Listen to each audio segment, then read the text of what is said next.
একটা সময় ছিল যখন ক্লিন শেভ করে ঘর থেকে উঠানে পা রাখার পরই নিজেকে হেমিলিয়নের বাসিওয়ালা মনে হতো। কারণ ঘর থেকে বাইর হলেই এলাকার মেয়েরা ইঁদুরের মতো আমার পিছু নিত। এরকম হাজারো সুন্দরী রমণীকে পাত্তা না দিয়ে আমি আমার চাচাতো বোনের প্রেমেই মগ্ন ছিলাম।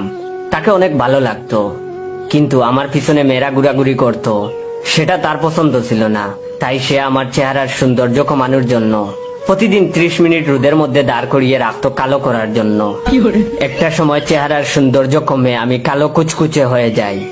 মেয়েরা আমার পিছু ছেড়ে দেয়। তারপর চাচাতো বোনও আমাকে কালো করে দিয়ে এক সরকারি চাকরিজীবীকে বিয়ে করে ফেলে। যাই হোক, চাচাতো বোনের উপর অনেক রাগ অভিমান ছিল।